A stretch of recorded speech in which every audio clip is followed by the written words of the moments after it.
मित्रांनो, माणसाला आयुष्यातील 3 गोष्टी अडचणीतून बाहेर काढतात. एक कष्ट, विश्वास आणि धैर्य. आणि काहींना हे 3 गोष्टी कळायला संपूर्ण आयुष्य निघून जातं. पण आज आपण एका मुलाची कथा पाहणार आहोत, ज्यानं या 3 गुणाच्या जोरावर आपलं आयुष्य नव्यानं घडवलं. मित्रांनो, महाराष्ट्रामध्ये सह्याद्रीच्या पायथ्याजवळ एक छोटंसं गाव होतं आणि त्या गावामध्ये विठ्ठल नावाचा एक मुलगा राहत होता. तो साधा, सरळ, गरीब पण मेहनती होता. त्याची आई शेतमजुरी करायची. वडील आजारी असल्यामुळं ते निष्क्रिय होते आणि त्याच्या घरामध्ये एक पाळीव कुत्रा होता. त्या कुत्र्याचं नाव भिकू होतं.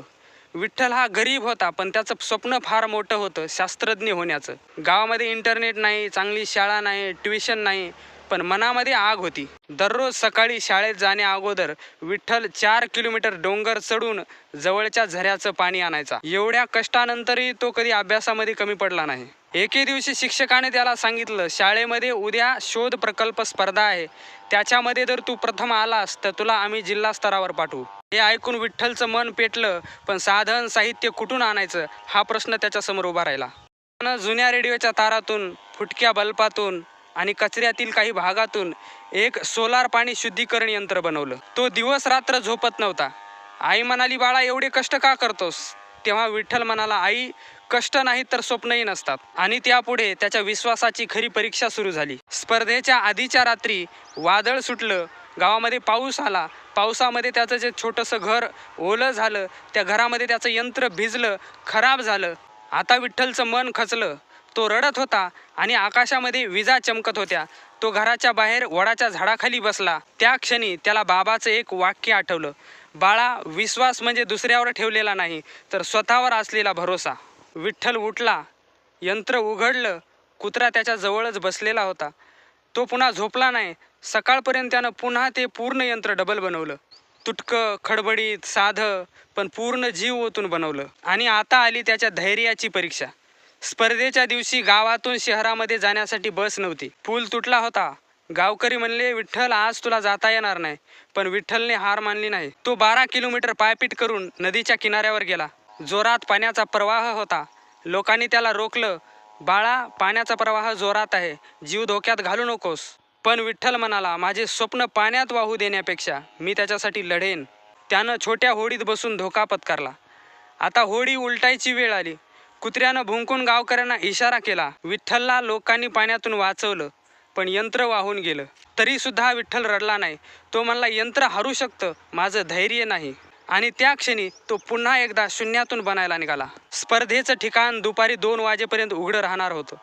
आता विठ्ठलकडं फक्त 90 मिनिट राहिले होते. तो शहरातल्या एका जुन्या क्रॉप दुकानावरती गेला. पण दुकानदाराने सांगितलं, बाळा, मी तुला मोफत सामान देणार नाही, अगोदर पैसे दे. पण विठ्ठलकडे एकही रुपया नव्हता. तो दुकानदाराला म्हणला, मी तुमच्याकडे काही काम करेल आणि नंतर मला तुम्ही काही वस्तू द्या. त्यानं दुकानात लोखंडी वस्तू उचलल्या, काही सामान साफ केलं, बरंचसं काम केलं आणि त्या पैशातून काही वस्तू खरेदी केल्या.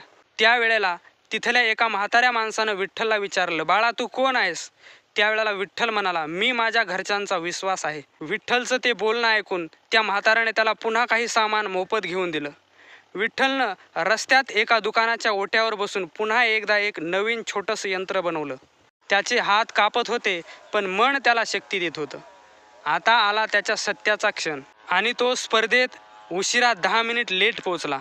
आणि स्पर्धेचा नियम होता, उशिरा आलेल्या विद्यार्थ्यांना स्पर्धेमध्ये भाग नाही. जेज म्हणाले, बाळा, आता वेळ संपली. पण विठ्ठल म्हणाला, सर, वेळ संपली असेल, पण माझे प्रयत्न नाही. तुम्ही मला फक्त 2 मिनिट द्या.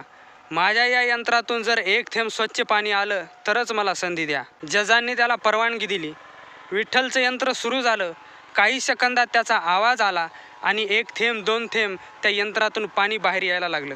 काही वेळातच हॉलमध्ये टाळ्यांचा कडकडाट झाला. विठ्ठल जिंकला आणि त्याचा प्रथम क्रमांक आला.